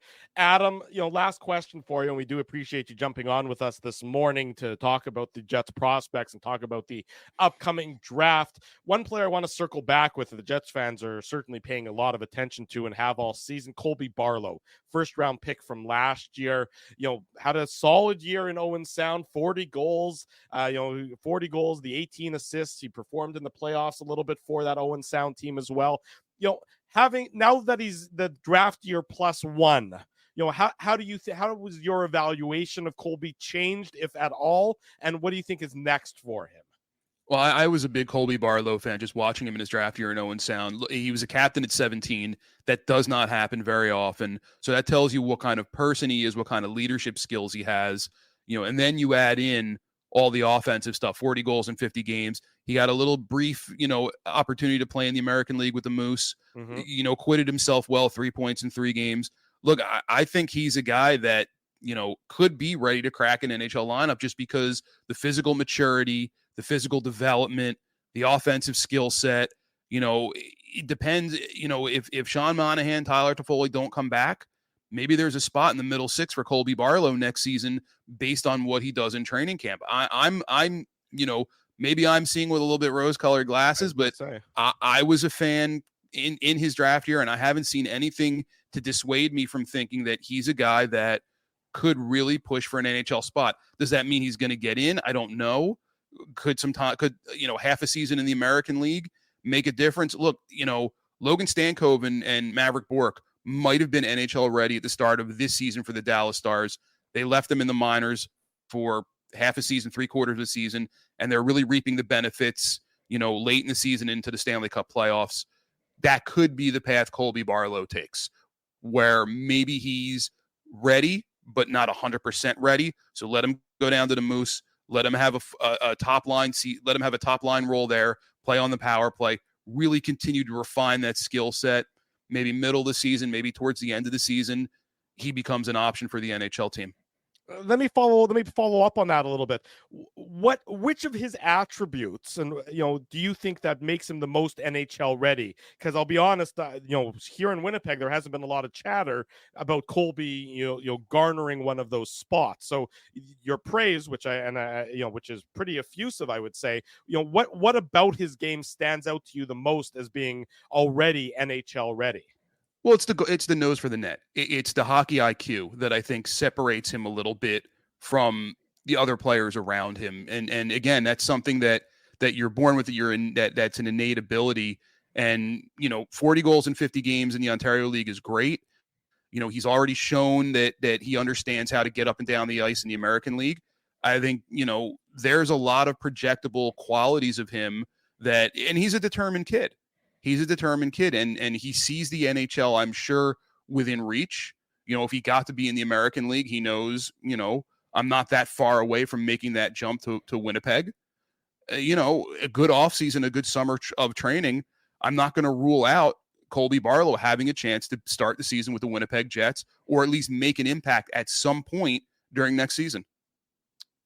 Very interesting comments, Adam. Food for thought for Jets fans. You just made Jets fans really happy, Adam. So that's for sure. Good to hear that. Yeah, definitely changes, I think, a lot of people's thoughts and perceptions maybe heading into the offseason and moving forward when it comes to Colby Barlow and some of those young Jets prospects. Adam Kimmelman, NHL.com. Adam, thanks so much for joining us this morning. Appreciate your time and insight. We'll do it again real soon. Anytime, guys. Take care, Adam. Thanks so much, Adam. Adam Kimmelman, great guest, great insight there. Really, that Colby Barlow. The only thing we should qualify though is Barlow can't play in the AHL next year.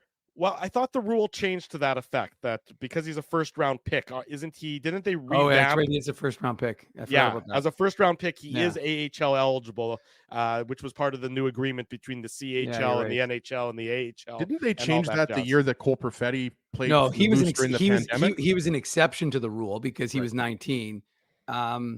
And then Actually, they think they follow up after the COVID year Mhm. where he needed a place to play. I think they revamped it for first round picks. I mean, I don't remember the exact timeline. It's funny. I didn't think so. I thought still with CHL it didn't matter unless. Let's get Patrick Williams on the show. Yeah. Anyways, I it's checked very Cap Friendly, but it's not available. Well, no, it's still available. It's I'm not kidding. until I'm kidding. the middle. It's not until. Can we the talk first about week that of for a July. second? Does anybody else find it weird that an NHL team bought that? Like, why wouldn't the NHL just buy it? Well, because the NHL team. What was the precursor? What was the precursor to the Geek. Cap Friendly? Cap Geek. Cap Cap Geek. Is Geek. that what it was? Okay, so and then that's. Well, he died though. I know he passed away, but before he passed away, an NHL team bought it. Remember, I think somebody bought it. I don't remember that. I think after Matthew passed away, Matthew, Mhm. I think it was West, is how it was pronounced, if I'm not mistaken. WUEST was his name, I Okay. believe, if I'm not mistaken. I think an NHL team bought it after that. But you know what? They're looking for. It is a little bit odd, Ezzy, that you would think they would already have these experts within their organization. I just don't. I mean, clearly they're buying it so they can kill it. Like, there's no other. They're not buying it to make it a better website. No, they bought it to bring the expertise in house. That's what they bought. They bought the expertise of the I mean, people.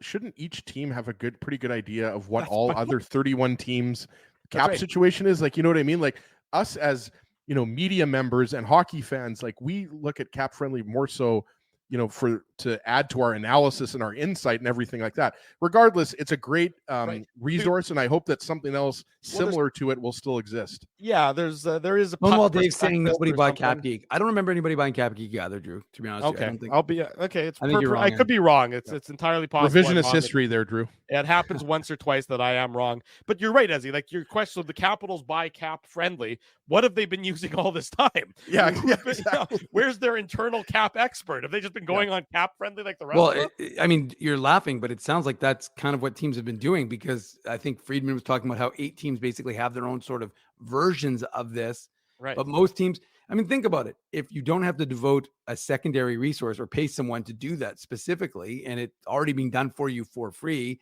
these teams, I'm sure, are just taking that asset and using it. So now they're left scrambling. Okay, well, I mean, it may not be publicly available anymore, but the reality is that the NHL still provides that information to the teams, so they'll have to internalize it and figure that out. Well, anyways, I agree with you, Ezzy. It's a little bit odd that all teams don't have somebody in-house or some version thereof in-house that they can access without having to use just and a the teams that public don't have resource. something already, they should just quickly copy and paste Cap Friendly. Just before it's- screenshots. It's just screenshots. Just a giant folder of screenshots is what they have. It's like, oh shit, that guy retired. We've been keeping him on the roster the entire time. Yeah. Our mistake. Alrighty, let's go to the weirdest commercials in the history Well, of Drew, whatever. no, you're going to have to narrate them, please. I will narrate the commercials, so it's going to be a live read. I won't be on the screen, but we'll do it anyways. It's a hell of an operation we're running here. The Illegal Curve Hockey Show rolls on. I was going to sing, but nobody wants to hear me singing or playing music behind that. Do we know why those first 2 commercials don't have sound? No, I don't. If I knew why, then I would never have uploaded them without the audio. I can assure you it came as a surprise to me this morning. So I'll get that fixed in time for next week. Hopefully, fingers crossed. We'll see. In any event, there you go. Live reads of the commercials, courtesy of yours truly. They're so short. They are it's a little bit short. We're getting close to it's June 15th. Things are beginning to wind down. I mean, in terms of the season, the Illegal Curve season, we're not going anywhere. We still got about another month or so of shows to go, but things are beginning to get a little frazzled, as they like to say. So just to clarify, because I got some clarification, because I was pretty sure I was right, but Drew, you seem pretty sure. So I let you gaslight me. You are wrong. I am right. Colby Barlow not eligible to play in the AHL next year. Okay, well, I tried, but then interesting. Then I guess it's. I could have sworn they were talking about making an exception, or Drew, guys that are basically all players that don't play Canadian junior hockey, if they're first round picks, they can play in the American Hockey League.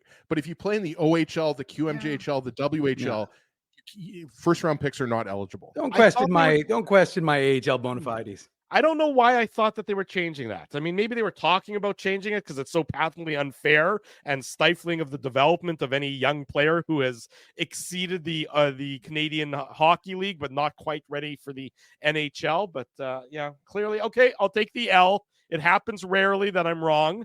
This will be the one time it happens for the calendar year, but I will take the L on this one. I apologize immensely. Let's get to something that happened earlier this week, and that's Scott Arniel's comments about Nikolai Ehlers. This is available, of course. He spoke with Frank Saravelli of Daily Faceoff, our good team, our good friend, on his Frankly Speaking podcast. Here's what he had to say. I'm going to quote it verbatim about Nikolai Ehlers. Courtesy of? Well, the Winnipeg Free Press, but also illegalcurve.com. So there you go. I'd rather give Kenny this. I'm pretty sure Kenny wrote that after the Winnipeg Free Press first before illegalcurve.com. I was gonna say, I'm pretty sure IC had that up. IC had it up first. Just nobody beats IC in terms of that. So I'll give you the credit, Dave. As much as it chagrins me to do that, I will give you the credit. Okay. Quote, the one thing about Nick is that he's a game breaker. If you're going to get through 82 games and try to eliminate 8 teams in your conference and get into the playoffs, you need those guys. There were lots of times when the game would be tight or we would be down a goal and he could do things that others can't do. He pushes defense back. He has such great speed and he has such good vision. He always has a spot in our top 6. That's a given. For me as a coach, I want him. I need him. I need that offense. I need that speed. The speed is probably the biggest factor for us. We'll see how everything plays itself out. I mean, there's no hedging in those comments. There's no, we'll see, well, maybe, we'd love to have him, but it's not up to me. That is the Jets' brand new head coach heaping praise on a player that a lot of people have earmarked for out of town during this offseason. What's your reaction to that comment and those comments from Scott Arniel?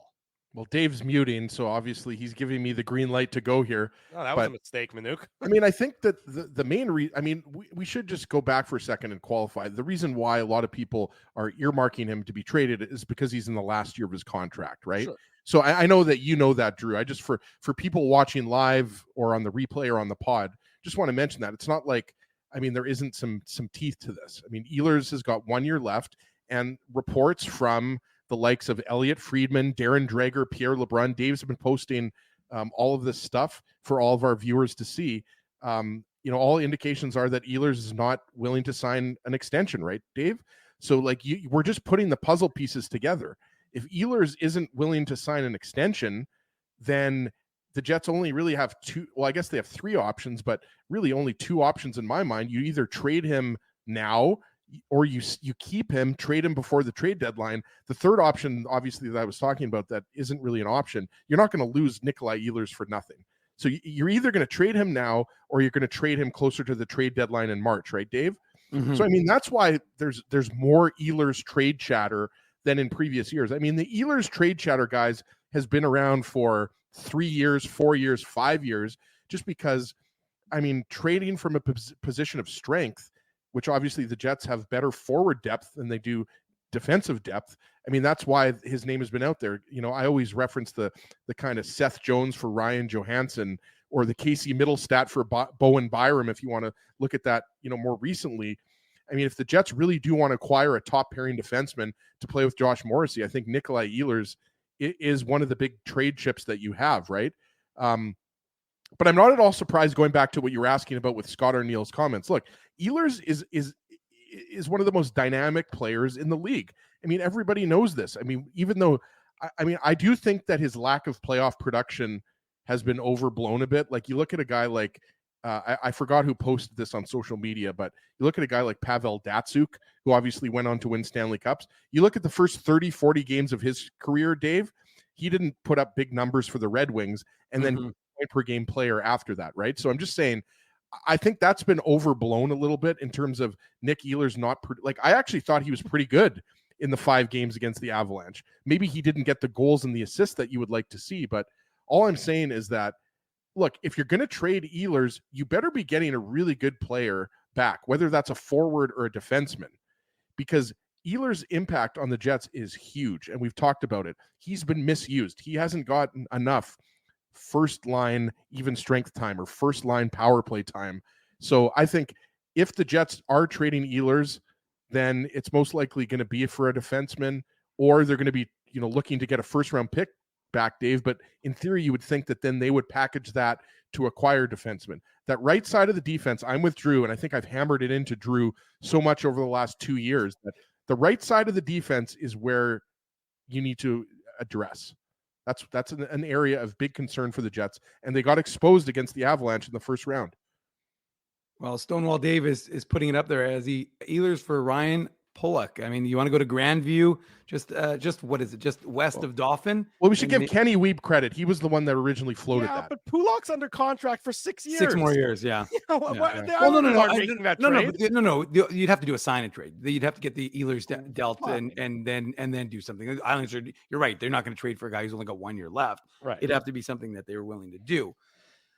But I mean, look, it's interesting. Is it the comments from the coach? He didn't have to be that effusive in his praise. Right. I mean, that's the thing. He could have said, yeah, Ehlers. I mean, I think it's important to take that context into it, because he could have just said, yeah, Ehlers is a big piece and we really like him as part of our lineup, and just ended it there. Now, he could also, again, these guys know what's happening. They know the conversations that are being had. Maybe he's puffing up Nikolai Ehlers on a national platform for potential teams that are interested in acquiring Nikolai Ehlers. Hearing the coach, the new coach of the Jets, the guy who was with him last year, speaking so highly of this guy. So now you're not getting a guy who's seen as remember, he used the word game breaker.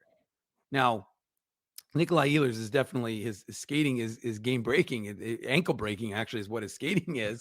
but the fact is, so is Scott Arniel using that as an opportunity to, remember guys, we've talked about this a lot. The hockey teams use media as a vessel to get the message out. Mm-hmm. So are they doing that in this instance to try and drive up the value of Nikolai Ehlers? That's potential. I'm just saying. I really don't think that's the case. I'm not saying I'm not saying it is, Ezzy. I'm just saying I'm trying to think about it from all perspectives, right? From all different angles. And so, and then the other one is that he's a guy who says this is a very talented player who maybe, remember, Scott Arniel is a different coach than Rick Bowness. And let's just use Ville Heinola as an example. Remember, Kevin Cheveldayoff, you can say a GM acquires the players that the coach is going to have to be available to him. But that doesn't mean the coach has to use him. Now, Kevin Cheveldayoff spoke about Ville Heinola a lot last year, or whatever it was. Rick Bowness never really saw him in that same vein. Oh, Cole Perfetti is a great example of that as well. I know that. And I was going to say Cole Perfetti as well, another player who got mentioned quite a bit. But then again, like I said, so again, the GM can acquire these players, but if the coach doesn't use them, then it doesn't really make a difference. So, like I said, I definitely thought it was noteworthy. That's the reason why I reported. I put them out there because I just thought again, he's being very, speaking very significantly about one of his players. But you have to also say, like, maybe it's a way to drum up a little more support. Maybe they don't want to make that, that trade for a first round pick because that doesn't help their team now, right? As they've got to acquire a player. That's the only way you can make a Nikolai Ehlers trade. Yeah, and this is the thing. Like, if you've been listening to the show, I mean, we've been doing the show for 15 years, but obviously, if you've been listening to the show just in the last few years, you know that we're all big fans of Nikolai Ehlers. So we all know what Nick Ehlers, well, at least Jets fans know what Nick Ehlers brings to the table with his speed and skill and his goal scoring ability. I mean, the goal against the Chicago Blackhawks this past season, was that not a top 5 Jets 2.0 goal ever? I mean, that goal was incredible. I mean, how many players can do that, Dave? Like, let's be honest here. There are not that many players in the NHL that can. I'm talking about the where he passed it to himself on the boards and he went end to end. That goal, just in case you guys weren't sure what goal I was talking about. The Jets don't have any player on their roster who can emulate that. Exactly. Emulate that with that speed and that creativity. Right. But having said that, taking away his attributes, obviously, which are, I mean, he's got many, many great attributes. If he's not willing to sign a contract extension, do you not have to trade him? Like all things being equal, I just don't know how. Like, what does Chevy do if they've started to talk about you have to think they've had a lot of conversations about an extension. It's not like they're waiting till July 1st to be like, oh yeah, Nick, you only have 1 year left on your contract. Do you want to sign an extension here? Like, you have to think that Nick Ehlers' agent and Chevy and Larry Simmons have talked about an extension. Like, if he's not willing to sign an extension, you, like I said, you either trade him now or you trade him before the trade deadline. Because obviously you're not losing a player like Ehlers for nothing. No, and I wouldn't be surprised if they, it's not in the Jets' style, unless it's an obvious one like Trouba, where you knew there was no chance. You knew he was getting traded that summer. It's not in the Jets' style to be particularly proactive. They usually wait until close to the absolute end before having to make a decision. So, again, if you had asked anybody, would Scheifele and Hellebuck re-sign in the last October, the answer would have been no for most people. Not from this show. You're right. Fine. Not but from this people, show. I want to know for the record. Most people, but it ended up that they did re-sign. So with Ehlers, just because he may not have been interested in re-signing, or that was what the message from his camp was, at the end of this past year, lots of things can change, and the Jets don't necessarily have to say, "Well, he said it once, so we have to get rid of him immediately." So I know there's a ton of noise about it, but I also don't expect the Jets are going to, act rashly when to make a deal when one doesn't have to happen immediately. It sounds like you're leaning towards Ehlers being extended by the Jets then, Drew.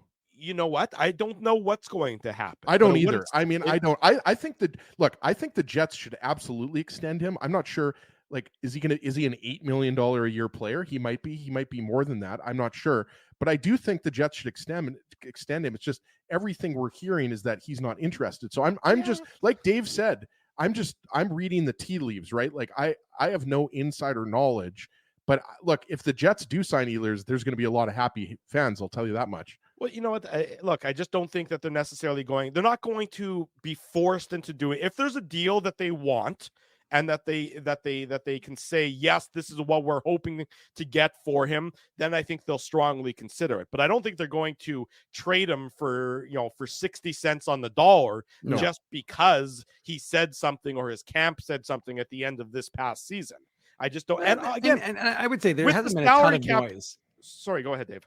I was just gonna say there hasn't been a ton of noise there. No. I'm not getting that sense from their side, at least. I mean, like I said, he spoke in Danish. We had one of our Danish folks, audience members. Yeah, they did. They actually went and listened. They said he said, you know what? He said that Ehlers said he listens, he hears some of the noise on social media, but he doesn't really pay a lot of attention to it. That was our crack Danish IC follower. I don't know if he's actually Danish or just speaks the language, but regardless, he actually just likes eating Danishes. Yes, that's you, Ezzy. That's you're our resident Danish eater. But the fact is that I'm the resident donut eater. Oh, we'll be talking about that. Trust me. We'll be spending the last 5 minutes of the show talking. Hold on. That. I have a comment here from. Don't worry, Zach Schnitzer, who I'm going to the Bombers game with next week against BC. We will absolutely be talking about Drew and his brown garbage bags full of donuts. They weren't garbage bags. They were paper bags. They said Krispy Kreme on them. They weren't garbage bags. I'm not an animal. Anyways, so no, I just think that there's there's always noise, there's always chatter, and sometimes it's simply just to drum up interest and see what the return potentially could be, and we'll see where it goes in that regard. I also, and I say this again, and we said it in the first hour of the show when we were talking about sort of the salary cap situation. If you sign somebody to a long-term deal or a contract extension this year, maybe even next year, the salary cap trajectory, I think any sort of contract that might seem like it's too much money today isn't going to look that way moving forward because of how the salary cap is projected to grow. I do think that it's almost worthwhile getting a guy under contract, where you have him and you know what you're going to pay him, because everything is going to go up exponentially because of the increasing salary cap. Salaries are about to go up.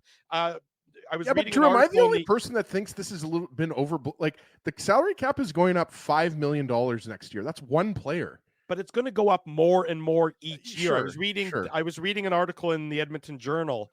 Frank Saravelli was on one of the stations. I'm not sure what station, but he was talking about, I think it was an Edmonton station, and he was talking about Bouchard, Draisaitl, and McDavid. And he thinks that those three guys are going to cost the Oilers $40 million a year. that's going to be their salary cap hits. That the Oilers are trying to get those 3 signed long term, for $40 million a year. And you'd say $40 million a year. How can you possibly build a team around them?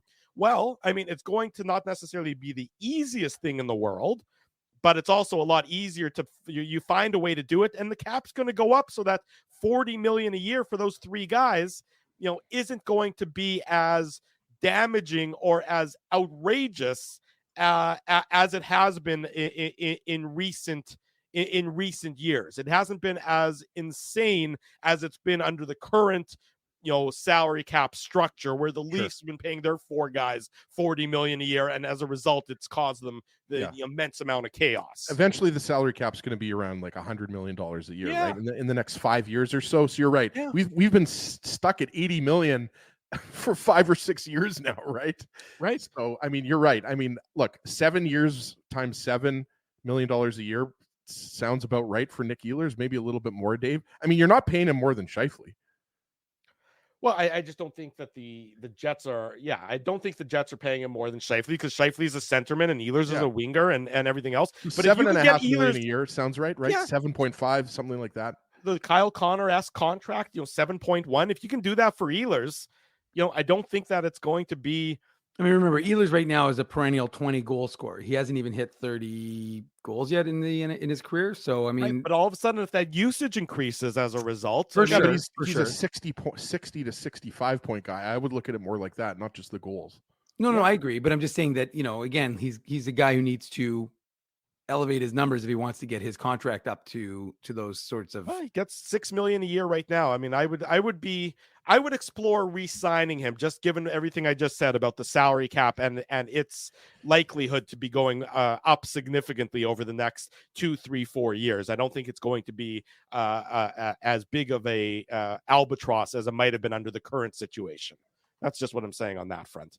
Okay, it's got 5 minutes left in the show. Go ahead, make fun of me. Put the picture up. Let's see if you know how to put the picture up. Yeah, we're not doing that. Figure it out. Yeah. I thought you were doing it. Me? Yeah, we thought you'd make fun of yourself. No. If everybody, well, I'll just pull it up on. I just want to know how you got this exclusive Krispy Kreme invite, and then you didn't invite your colleagues from the Illegal Curve Hockey that Show. was very noticeable. I want to know, Drew. People were saying to me, they're like, "How come Drew was there, but he wasn't there with you two?" And I was like, "It's funny. Anytime Ezzy and I get invited to something, we always make sure Drew's invited." Sure. So the answer to that question is, one, it wasn't that exclusive. As you saw, our buddy Mikey McIntyre was there. Scotty Billick was there. It wasn't that exclusive to begin with. Yes, that's me holding. There you go. Oh, yeah. That's good. That's a good shot. There you go. But what you're not seeing in the picture is that Laura was with me, because I wanted to stay married. Because if I brought one of you two yutzes instead of Laura, then I would not be currently in my home. I'd be probably in Dave's house, and where I would also be looking to rent a room from Dave's house as a result for my impending divorce. So I brought my wife, who matters to me a lot more than either of you two. But hold on. Whoa. So that begs the question. What kind of invite was it? Was there an open invite for a second person? It was a +1. Drew Mandel. It was me. Unfortunately for Laura, though, what you should have said was, well, you framed it wrong. You chose Laura over me, Drew? I did. And you're framing it wrong, because what you should have said was, the right answer, I'm just going to play this out for you to be the mediator here, is what you should have said is, it was only a +1. I didn't want to have to choose between the two of you, so I took my wife, Laura. No. As opposed to, because the reality is you're getting invited as Drew Mandel from Illegal Curve. And, Illegal Curve last time we thought we're a thruple, right, Drew? We're a tripod. I really don't like when you use the word thruple to describe the three of us. Okay, fine. Menage a trois. Oh, good. That's a lot better. Thank you, Ezzy. That's a lot better. Anyways, the good news is that if Spency had a choice, his first choice as a donut wingman would have been his main man, as he gets. Well, I wouldn't have even thought twice. I mean, if I got an invite, I'm not a VIP like Drew is, so I didn't get this big invite to the new Krispy Kreme location where Drew gets to leave with 3 garbage bags full of these different donuts. But they were brown paper bags. They've been recycled. They were not garbage bags. I think they may have even been compostable. I don't know. The best is Kenny's water bottle and Spency and all the people in the chat agreeing that they're garbage bags. I mean, Drew, I just hope that you shared some of those donuts with Sam and Aaron. Of course I shared and more importantly, hold on. More important, no, this is our time to shine, Drew. You got your time at Krispy Kreme. You just keep quiet. Yeah. We're gonna mute you right now. I've been waiting days to talk about this. Let's mute Drew so he can't talk. Ezzy, more importantly, so we didn't get the invite. Okay, fine. I could live without that. I had other things to do. We didn't get the glory of the social media cred, Drew, me looking like he's a Winnipeg influencer. Okay, fine. As you and I can live without that. We're not that concerned. What I'm a little disappointed about I just want some donuts, Dave. Like, that's my all I point. want. You'd think that the guy would say, hey guys, I'm sorry. I took my wife, I hope you understand. I want to keep, peace in the house. We'd be like, okay, cool. We get that. But hey, let me drop you off a honey glaze, a chocolate dip. Now, that would have been nice. In my defense, because I'm only laser focused on what's best for the show, what is funnier? That I bring you nothing or that I bring you one each. And, if I bring you one each, people are like, okay, he made an effort. They think you're a nice guy as opposed to being a prick. Everyone, that's fine. I mean, that's my persona on the show is that we rib each other and we do these things to each other. That look, I still have some donuts. You guys are more than welcome. To drive past my house. Oh, day olds. I don't want day olds, Drew. I want actually, in fact, fresh. Robin's Donuts actually used to have good day olds. I'll give them a shout out. I have 2 day olds, Ezzy's, but I mean, you're not allowed on my property. But if you want to drive by slowly, I can throw a donut and try and get it into your car window as you drive. I was thinking you throw it into my mouth. Like I'll stick my head out the window, and then you just throw one of those glazed donuts. Like Ace Ventura driving in or Jim Carrey and Ace Ventura.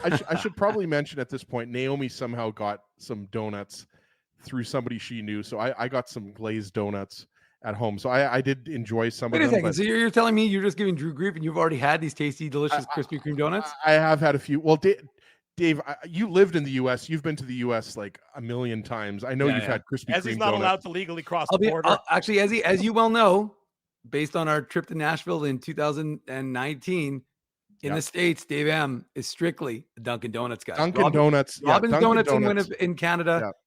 I would like to highlight this comment from Bardot or Bardot. I'm not sure what your preference is. I really am a nice guy in real life.